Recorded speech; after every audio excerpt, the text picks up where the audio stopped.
saya buka. Assalamualaikum warahmatullahi wabarakatuh. Perkenalkan, kami dari kelompok 10 yang di sini akan mempresentasikan materi terkait corporate governance yang diambil dari perusahaan Bank BRI.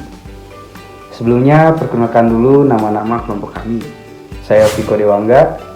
Nama saya Darmawan Pamungkas. Perkenalkan, nama saya Jessica Wicahya. Nama saya Daya Rindang Kasih.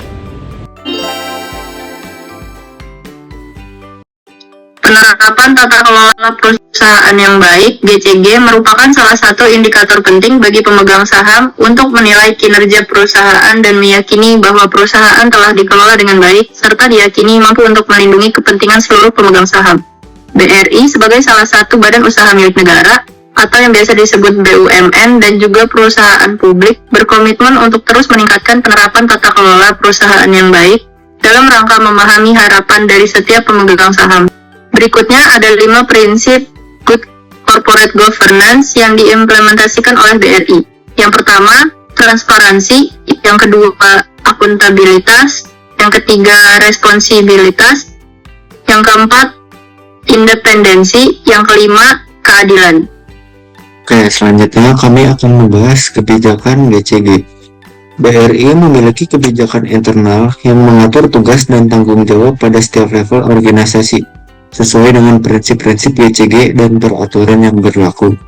Kebijakan GCG yang dimiliki BRI diantaranya ada kode etik, benturan kepentingan, sistem manajemen anti penyuapan, whistleblowing system, tata kelola terintegrasi, tata kelola dan manajemen risiko teknologi informasi, BOC dan BOD Charter, governance guidelines, kebijakan tata kelola dan budaya kepatuhan, dan itu adalah kebijakan GCG BRI. Berikutnya, GCG struktur BRI.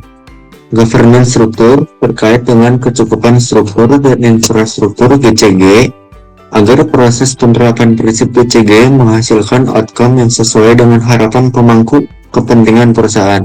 Antara lain, yang pertama, Dewan Komisaris. Dewan Komisaris BRI bertanggung jawab untuk mengawasi dan memberikan nasihat kepada direksi terkait kebijakan perusahaan. Dengan sebagian besar anggota adalah komisaris independen untuk menjaga objektivitas. Yang kedua ada direksi, mengelola operasional harian bank, bertanggung jawab pada Dewan Komisaris dan pemegang saham dalam rapat umum pemegang saham. Dan yang terakhir adalah Komite Pendukung. Terdiri dari komite audit, mengawasi proses audit internal dan eksternal, komite nominasi dan remunerasi bertugas dalam menentukan kebijakan terkait seleksi dan penggajian anggota Dewan Komisaris dan direksi. Komite manajemen risiko yang berfungsi memastikan kepatuhan, transparansi, dan pengelolaan risiko. Komite tata kelola perusahaan yang berperan dalam mengevaluasi penerapan GCG secara berkala. Selanjutnya ada proses governance Bank Rakyat Indonesia atau BRI. Yang pertama ada keterbukaan informasi. BRI menerapkan prinsip transparansi dengan menyajikan laporan keuangan dan kinerja tahunan secara publik sesuai regulasi OJK dan BEI. Yang kedua ada manajemen risiko. Menerapkan Enterprise Risk Management atau ERM yang terstruktur untuk mengidentifikasi, mengevaluasi, dan mengelola risiko yang muncul. Yang ketiga ada audit internal dan pengendalian internal. BRI memiliki unit audit internal yang independen dan bertanggung jawab langsung kepada Dewan Komisaris melalui komite audit. Dan BRI telah menerapkan sistem pengendalian internal yang ketat untuk mencegah terjadinya penyimpangan untuk meminimalisir risiko operasional. Dan terakhir ada etika dan sistem pelaporan pelanggaran. Memiliki kode etik yang ketat berlaku bagi seluruh karyawan dan manajemen. Selain itu, BRI menyediakan kanal pelaporan bagi karyawan dan pemangku kepentingan untuk melaporkan dugaan pelanggaran atau praktik tidak etis tanpa takut akan adanya tindakan balasan. Selanjutnya ada hasil tata kelola perusahaan BRI. Yang pertama, kesinambungan usaha. Kedua, perlindungan nasabah. Ketiga, tanggung jawab sosial dan lingkungan. Sebagai good corporate citizen. Yang keempat, kemanfaatan bank bagi masyarakat dan perekonomian nasional yang selaras dengan visi BRI. Yang kelima, tata kelola teknologi informasi atau IT governance. Yang keenam, pengelolaan anak perusahaan. Yang ketujuh, sosialisasi kebijakan bank. Dan yang terakhir, dokumentasi proses. Oke, berikutnya adalah tujuan implementasi tata kelola perusahaan. BRI terus berkomitmen untuk menerapkan GCG yang mampu memberikan dampak positif dalam pencapaian kinerja dan keberlanjutan perusahaan. Tujuan penerapan GCG adalah untuk yang pertama, mendukung pencapaian visi dan misi BRI melalui kinerja yang signifikan.